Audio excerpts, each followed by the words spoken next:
Graça e paz, queridas irmãs, queridos irmãos. Recordo que há pouco nós cantávamos Contas Muitas Bênçãos, né? Vejam quantas são. E contamos algumas bênçãos tão especiais aqui, não é?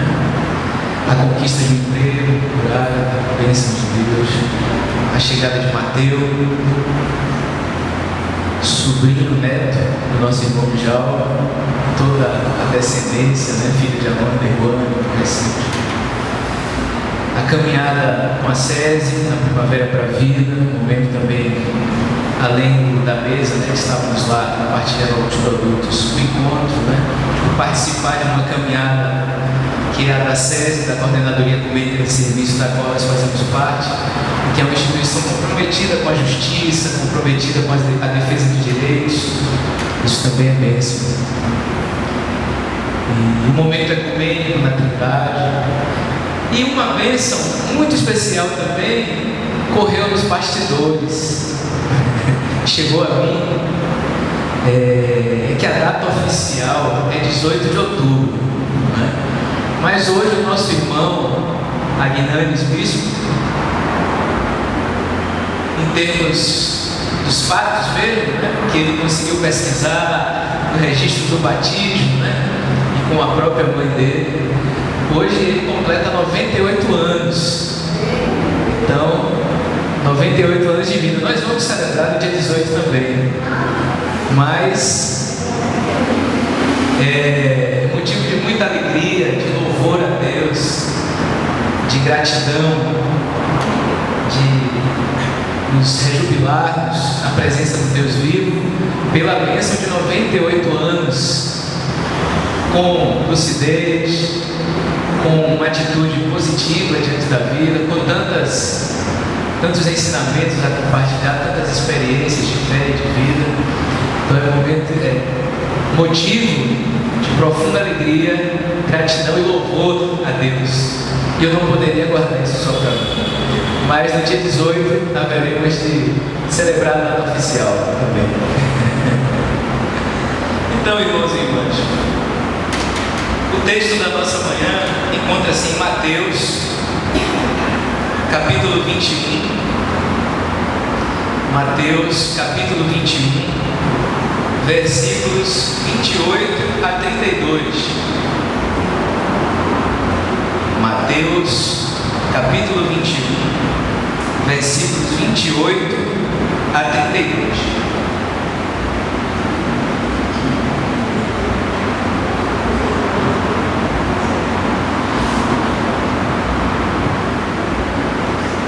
Que diz assim: o que vocês acham disto? Certo homem tinha 2 filhos. Ele foi ao mais velho e disse: filho, vá trabalhar hoje na vinha. O filho respondeu: não quero. Mas depois arrependeu-se e foi. O pai dirigiu-se ao outro filho e disse a mesma coisa. Esse respondeu: sim, senhor, eu vou. Mas não foi. Qual dos dois fez a vontade do pai? Os chefes dos sacerdotes e os anciãos do povo responderam: o filho mais velho. Então Jesus lhes disse: pois eu garanto a vocês, os cobradores de impostos e as prostitutas vão entrar antes de vocês no reino do céu. Porque João veio até vocês para mostrar o caminho da justiça, e vocês não acreditaram nele. Os cobradores de impostos e as prostitutas acreditaram nele. Vocês, porém, mesmo vendo isso, não se arrependeram para acreditar nele. Amém. Jesus, como ele gostava, né? Como víamos há pouco na aula do nosso irmão Diácono Djalma, Jesus gostava de ensinar por parábolas, uma linguagem do povo, uma linguagem bem objetiva e que ao mesmo tempo colocava as situações da vida de uma forma muito profunda e de uma maneira que convidava as pessoas que ouviam Jesus a despertarem e a mudarem as suas vidas. Mas é importante lembrar aqui com quem Jesus estava falando, né? Depois que ele conta a parábola dos 2 filhos, aquele que disse que não ia, mas foi, e aquele que disse que ia, mas não foi, depois aparece no texto com quem Jesus estava falando, né? Os chefes dos sacerdotes, versículo 31. Jesus pergunta a essas pessoas com quem ele estava falando, no versículo 31, qual dos dois fez a vontade do Pai? Os chefes dos sacerdotes e os anciãos do povo. Era com esses que Jesus conversava. E eles respondem ao filho mais velho. E aí Jesus vem com uma palavra dura com os sacerdotes e os anciãos do povo. Jesus diz: pois eu garanto a vocês, os cobradores de impostos e as prostitutas vão entrar antes de vocês no reino do céu. Palavra dura, porque quem eram os sacerdotes e os anciãos do povo? Eram, como nós vimos na aula, as lideranças religiosas. Eram aqueles que conheciam a Bíblia da época, o Antigo Testamento. Eram aqueles que cuidavam do culto, que cuidavam da liturgia correta. Eram aqueles que tinham o domínio do conhecimento religioso, o domínio do poder político, econômico. Eram os homens importantes daquela época. Era com esse que Jesus estava falando. E quem eram os cobradores de impostos e as prostitutas? Eram grupos naquela época desprezados, eram os últimos da fila. Pensando na fila da santidade, digamos assim, os cobradores, os sacerdotes e os anciãos do povo eram os primeiros da fila, digamos assim, na fila da santidade. Os cobradores de impostos e as prostitutas eram os últimos na fila da santidade, e olhe lá se estavam nessa fila. E olha o que Jesus diz a esses homens tão santos, tão importantes, lideranças religiosas. Ele diz que eles, que seriam os primeiros da fila, os mais santos, os mais conhecedores da Bíblia, da lei, do Antigo Testamento, os que sabiam como deveriam ser feitos os sacrifícios, os que sabiam o que era preciso ser feito para ser puro e o que não podia ser feito para ser impuro, que esses que eram os tais iam entrar depois de quem?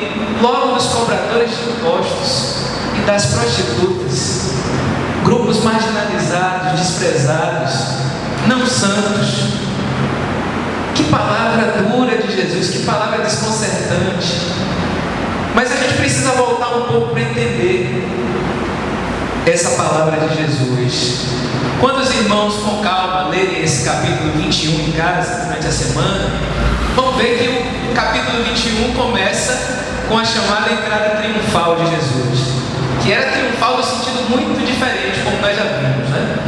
Porque a entrada triunfal é a entrada de Jesus em Jerusalém montado no jumentinho. O Messias, o rei naquela época, entraria num cavalo de guerra, acompanhado por soldados com seus cavalos de guerra, com um tapete vermelho, com todo aquele luxo e toda aquela expressão de poder, de força. Jesus entra num jumentinho, um animal de carne, um animal que representa não o poder das armas, mas o serviço, a humildade, o trabalho para os outros. E entra desarmado. Já começa aí, capítulo 21 já começa aí, colocando Jesus nesse lugar de um rei Messias despojado, sem armas, sem riquezas, mas que é reconhecido pelo povo como profeta. Não tinha tapete vermelho, mas o povo dizia Hosana, louvado seja Deus, e colocava ramos no caminho, que é o que nós refletimos no domingo de Ramos. O povo, as multidões reconheciam em Jesus um profeta. Mas seguindo mais adiante, no capítulo 21, logo depois da entrada triunfal, que é o triunfo da humildade, do despojamento e do serviço de Jesus, nós encontramos outro momento tenso. Jesus entra no templo, vê algumas pessoas vendendo, fazendo comércio, né, os cambistas, vendedores de pombas no templo, e Jesus expulsa aqueles vendilhões do templo. Uma das ações mais duras de Jesus, né? Jesus sempre foi misericordioso, amoroso, acolhedor, mas era duro com os sacerdotes e os fariseus. As lideranças religiosas que viviam na hipocrisia, que viviam colocando peso sobre o povo, explorando o povo, ensinando uma espiritualidade, uma forma de viver a fé opressora para o povo, uma santidade que só eles podiam alcançar. Esse Jesus batia em frente. Mas o povo simples, o povo sofrido, Jesus acolhia e ensinava com muito amor. Esse foi um dos momentos que Jesus foi mais duro.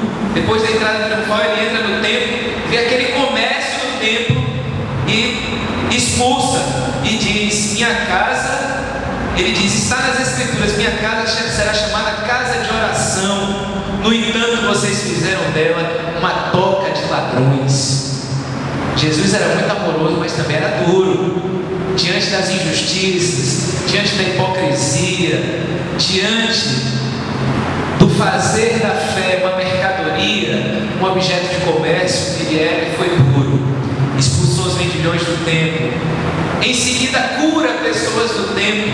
Ele denuncia a mercantilização da fé, mas logo depois cura as pessoas que o procuram lá no templo. E quem é que vai louvar? Hosana, o filho de Davi? As crianças. As crianças que estavam no templo reconhecem aquilo que os doutores não reconheciam e vão dizer: Hosana ao filho de Davi. E Jesus diz: está ouvindo o que dizem? Jesus respondeu: estou. Vocês nunca leram na escritura: da boca das crianças e dos que mandam tiraste o louvor. E aí Jesus deixou o templo e saiu da cidade do templo. Depois Jesus voltou ao templo. E aí os chefes dos sacerdotes, esse mais uma vez, perguntam a Jesus: com que autoridade você faz essas coisas? Com que autoridade você expulsa vendilhões do templo? Com que autoridade você cura? Com que autoridade você nos confronta? Isso tudo estava ali colocado nessa pergunta: com que autoridade você faz essa coisa? E Jesus responde: eu também vou fazer uma pergunta para vocês. Se responder, eu também responderei. Jesus não era brincadeira. E aí ele diz: de onde era o batismo de João? João já tinha sido morto, como nós vimos na aula. João já tinha sido morto, João Batista, por aquelas razões, por aquela palavra profética de João, por aquela palavra corajosa, anunciando o reino de Deus. Convertam-se, arrependam-se e creiam no Evangelho, arrependam-se e creiam no reino do céu. Essa era a mensagem de João, que Jesus continuou. E João foi morto por isso, por essa coragem de denunciar as injustiças, por anunciar o reino dos céus. Então, Jesus pergunta: de onde era o batismo de João? Para os chefes dos sacerdotes: do céu ou dos homens? Eles queriam colocar Jesus numa saia justa, mas Jesus colocou em seguida. Mas eles, continuou o texto, raciocinavam pensando: isso aí já é os chefes dos sacerdotes. Se respondemos que vinha do céu, a autoridade de João Batista, ele, Jesus, vai dizer: então por que vocês não acreditaram em João? Olha a sabedoria, a astúcia de Jesus. E aí eles pensaram também: se respondemos que vinha dos homens, quer dizer, a sabedoria de João não era divina, mas era dos homens, uma sabedoria comum, temos medo da multidão, pois todos consideram João como um profeta. Então eles responderam a Jesus: não sabemos. Jesus colocou uma questão porque eles não responderam, não queriam se comprometer. E Jesus disse a eles: olha, pois eu também não vou dizer a vocês com que autoridade eu faço essas coisas. Em seguida vem esse texto que nós lemos. Quer dizer, Jesus nessa conversa afiada com os chefes dos sacerdotes, teólogos importantes, poderiam ser pastores ou padres, lideranças religiosas, conhecedoras da fé, da teologia. Jesus continua a partir da sua sabedoria, e aí vem essa parábola. O que é que vocês acham disso, né? Eles não quiseram responder a Jesus. Jesus disse: então também não vou responder a vocês. Mas pois bem, vamos lá, vamos seguir nossa conversa. O que é que vocês acham disso? E aí conta desse homem que tinha 2 filhos. O mais velho disse que vinha trabalhar conforme o pai pediu, mas não foi. O outro filho respondeu: não quero ir. Mas depois esse filho que disse que não queria ir, arrependeu-se e foi. E aí Jesus perguntou: ora, qual dos dois fez a vontade? O chefe dos sacerdotes e os anciãos responde: o filho mais velho. E aí vem essa palavra de Jesus que diz que os cobradores de impostos e as prostitutas vão entrar antes de vocês no reino dos céus, os sacerdotes e anciãos. Aí vem a referência a João, porque João, mais uma vez ele retorna a João Batista, porque João veio até vocês para mostrar o caminho da justiça, e vocês que não responderam o que eu perguntei, não acreditaram nele. Os cobradores de impostos e as prostitutas, os marginalizados, os desprezados, acreditaram em João, diz, acreditaram nele.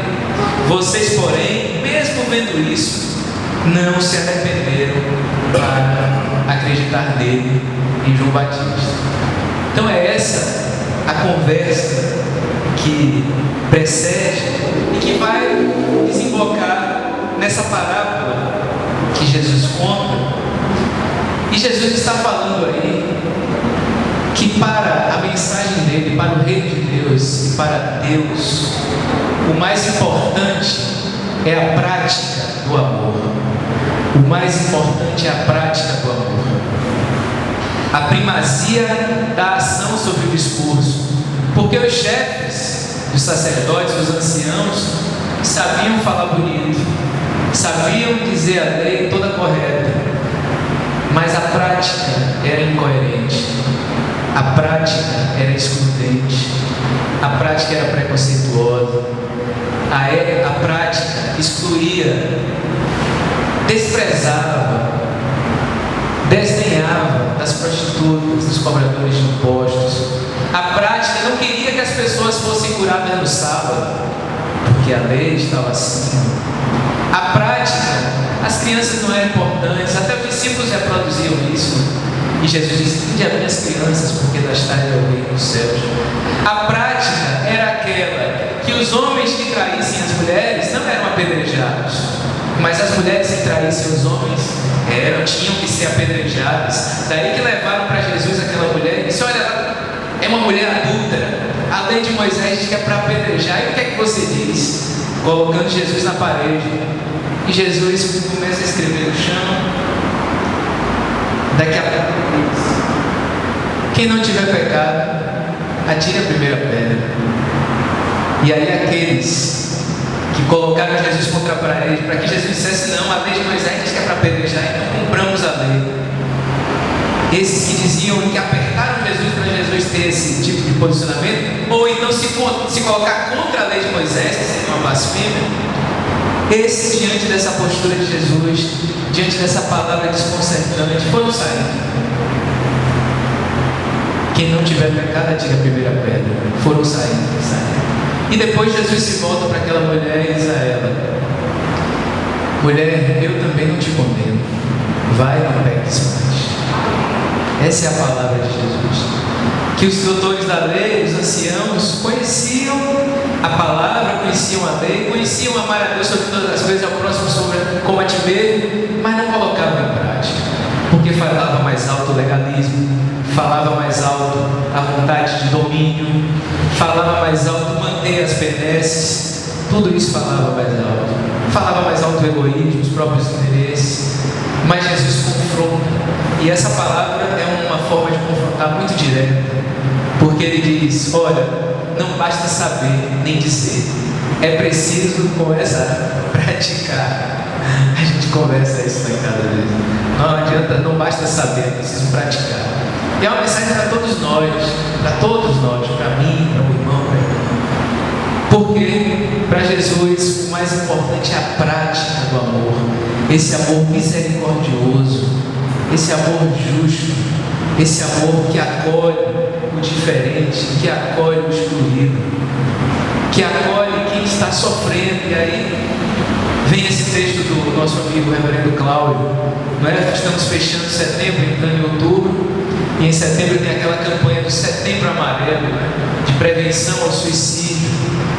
Então é um texto que nos convida. A prática do amor é ouvir o outro também. Às vezes nós praticamos o amor estando dispostos a ouvir uma pessoa que às vezes está sofrida. Nem sempre a gente tem a devida sensibilidade para perceber, mas é algo que a gente deve buscar desenvolver. Nem sempre também as circunstâncias permitem, nem sempre a gente tem tanta proximidade, familiaridade, intimidade, mas é algo a se cultivar e é algo que a gente precisa exercitar, buscar no Espírito, porque a prática do amor de Jesus passa por saber escutar, por estar disponível.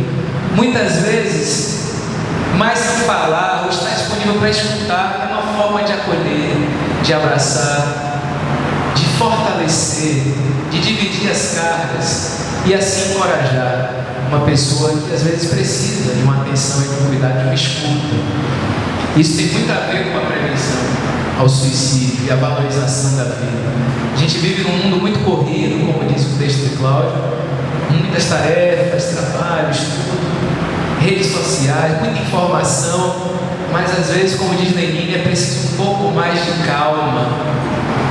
Até quando é preciso um pouco mais de alma, um pouco mais de paciência para ouvir o outro. Não uma escuta apressada, que a gente, mal a pessoa falou, a gente já coloca na boca da pessoa que a gente quer ouvir.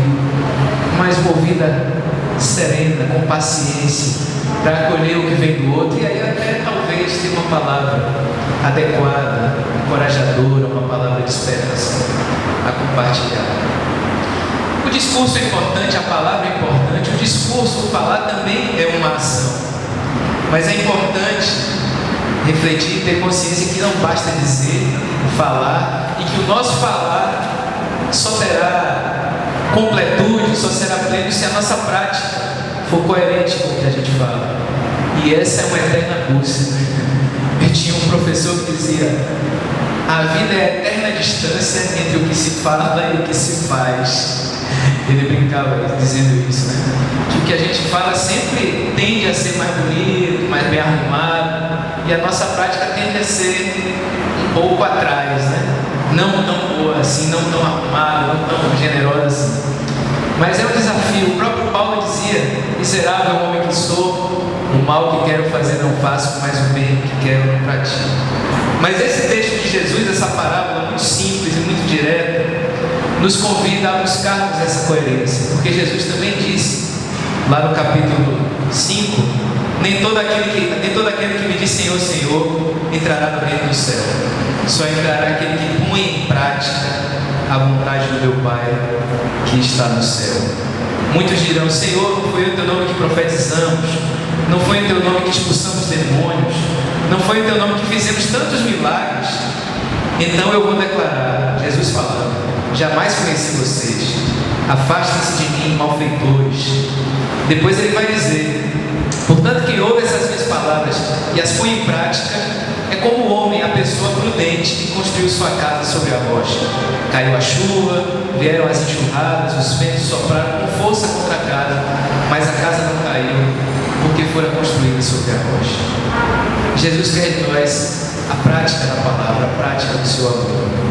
Que o nosso discurso, que também pode ser uma forma de encorajar, de ensinar, de fortalecer, seja acompanhado pela nossa prática, seja sustentado pela nossa prática, uma prática amorosa, como diz aquela música conhecida: não adianta a igreja rezar e fazer tudo errado, né? Uma música antiga. Esse texto também nos convoque, nos convide a buscar viver essa palavra que Jesus nos traz, esse convite a segui-lo praticando o amor, praticando a misericórdia, praticando a solidariedade, para que a nossa vida de liturgia, de oração, de culto, de presença na igreja tenha fundamento, tenha veracidade, tenha concretude. É a prática do amor que torna a nossa vida de fé algo frutífero e verdadeiro, conforme a palavra de Deus. Tem um pensador, Scott Peck, que diz que o amor é o que o amor faz. O amor é o que o amor faz. Então, que Deus nos ajude a aprendermos cada dia mais com a sua palavra, partilharmos essa palavra de vida, de cuidado, de solidariedade, de salvação, mas que principalmente as nossas práticas não contradigam as nossas palavras, que as nossas práticas estejam em sintonia com as palavras de Deus, com as palavras que buscamos compartilhar enquanto palavra de Deus. Que a nossa prática fale desse amor que faz novas todas as coisas. Amém.